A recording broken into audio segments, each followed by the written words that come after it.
Good morning, this is TCR, TroyCommunityRadio.com. I'm Clint Myers on 107.1 WTJN for David Denoyer on TCTV.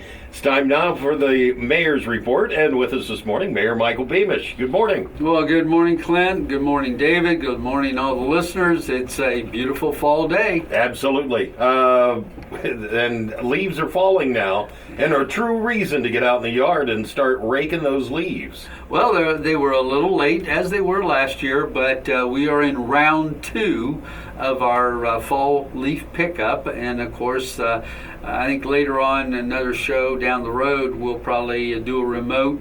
Go out and hit the road. Yeah, people can see.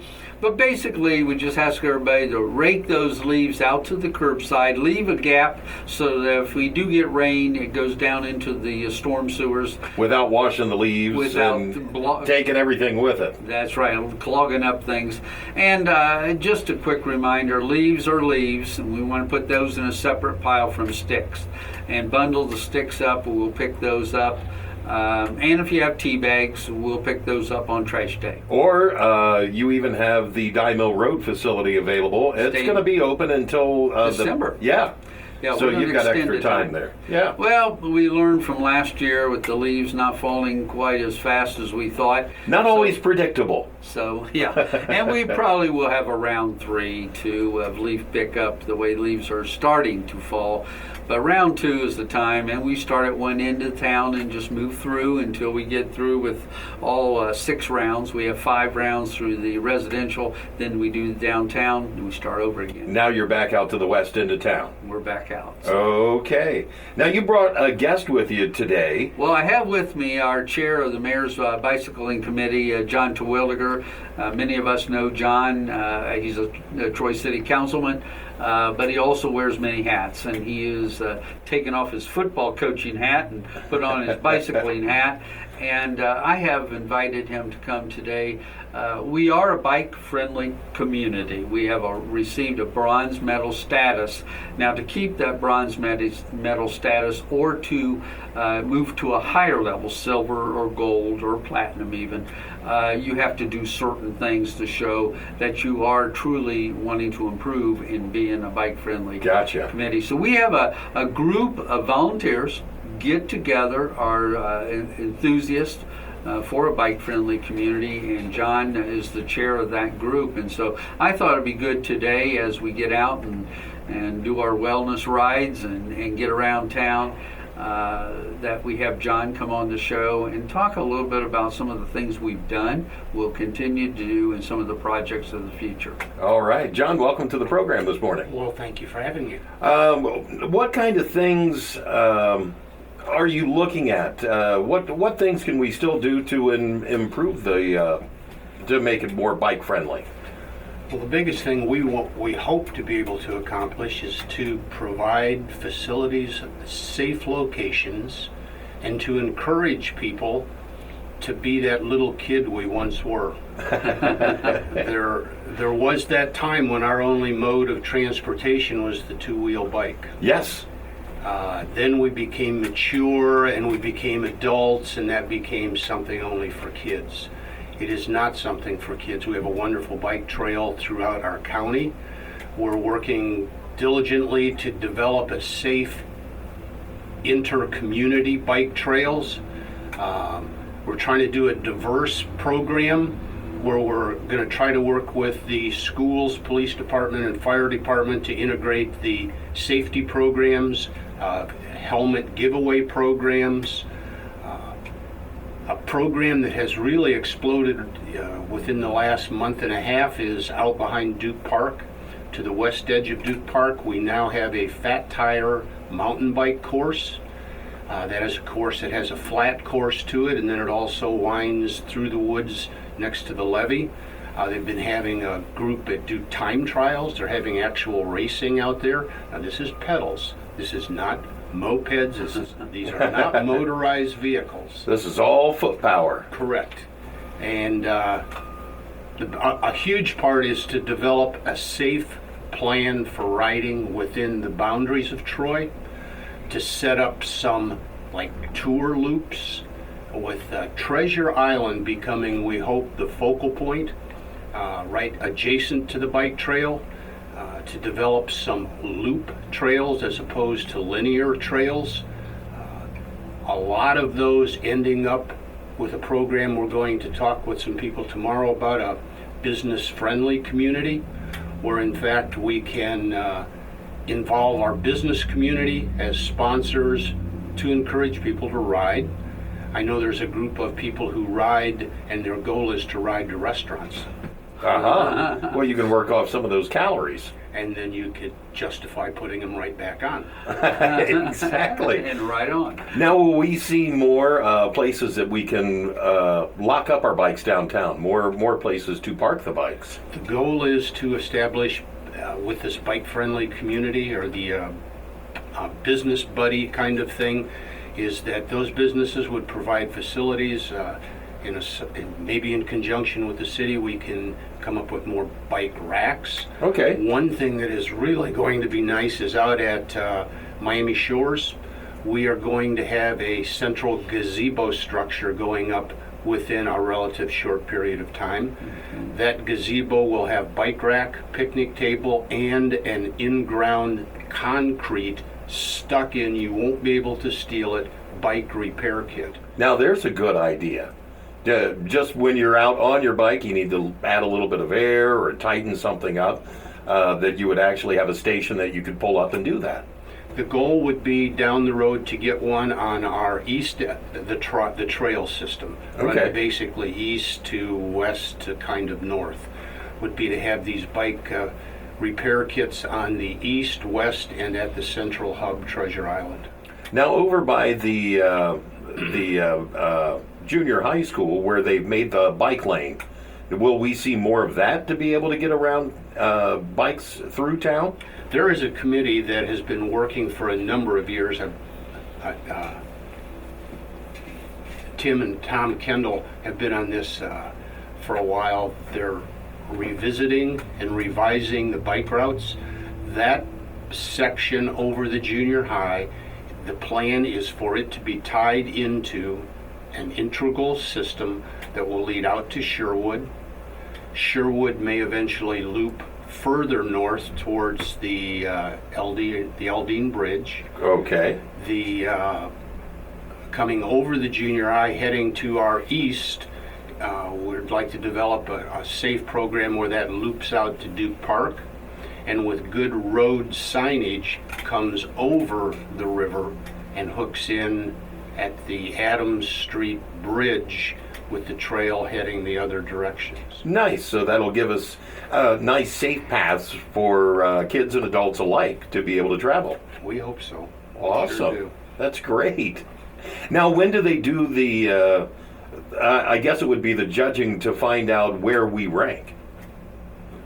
I think you're referring plan to, yes, to move up from a bronze to silver status.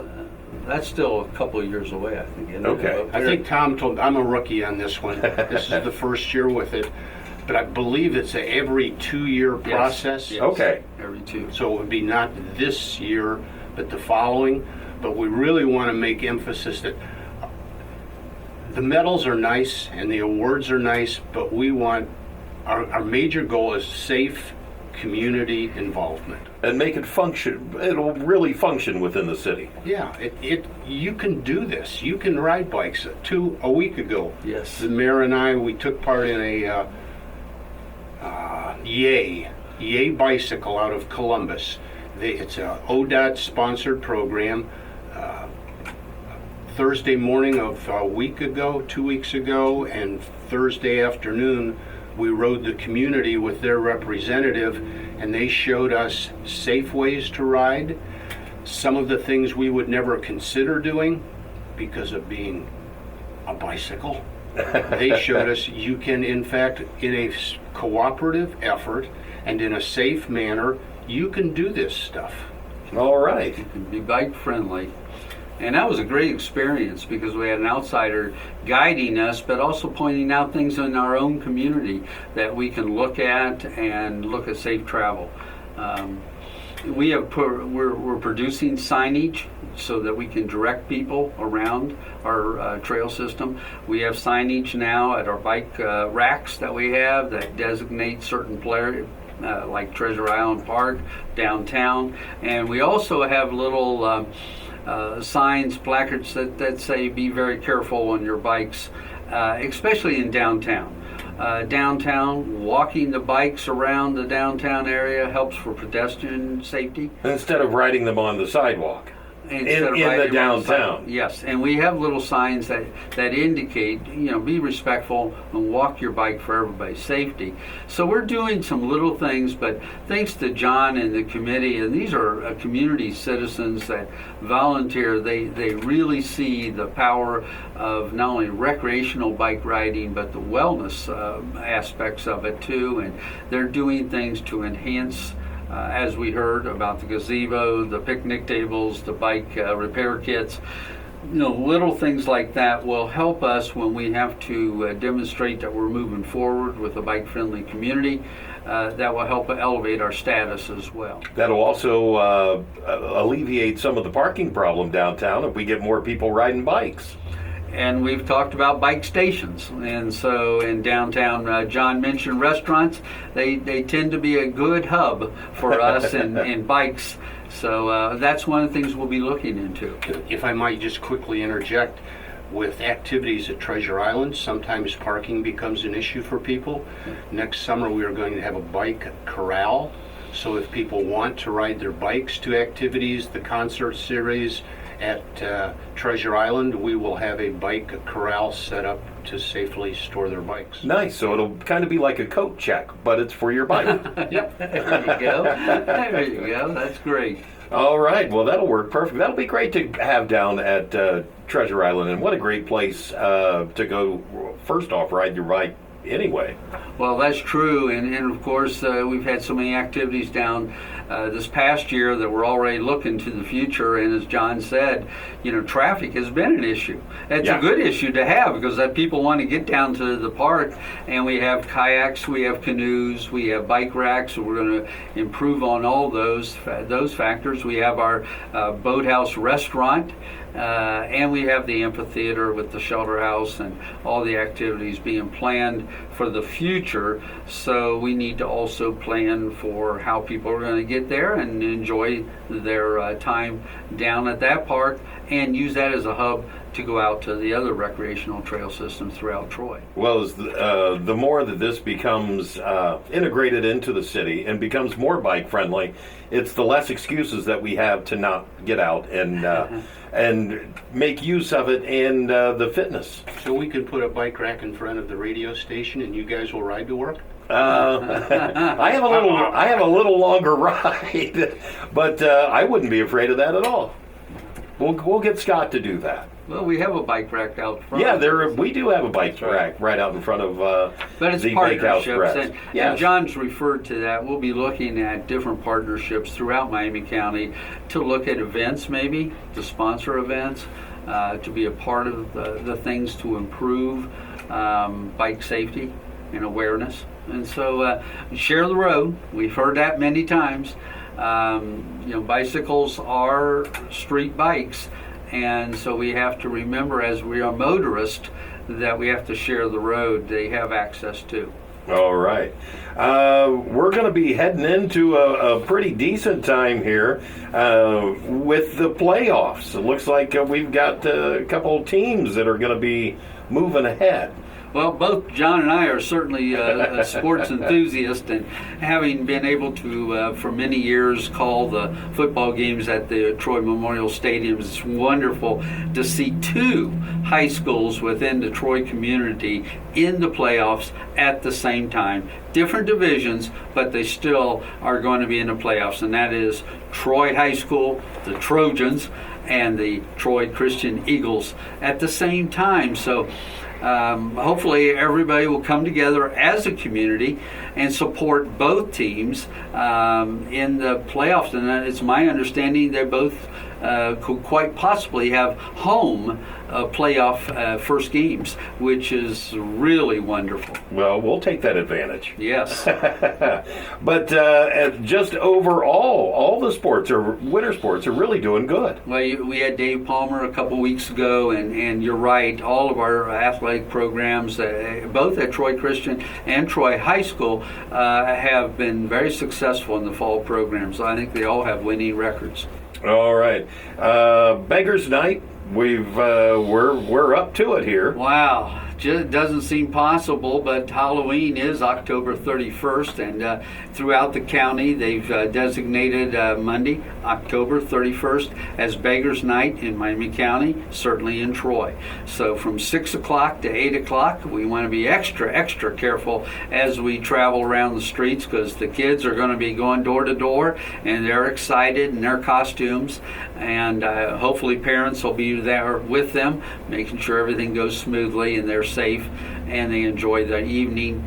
Again, Monday, that's a new night, but Monday, October 31st, Beggars Night here in Troy, 6 to 8. And that's pretty much how it's playing out through the entire county. Absolutely. All right, and one last thing that we'll touch on, since we're just now talking about Beggars Night being on Monday, but the Grand Illumination isn't that far off either. You know, that's the next major activity, and we have a great turnout. It's the day after Thanksgiving. It's easy to remember.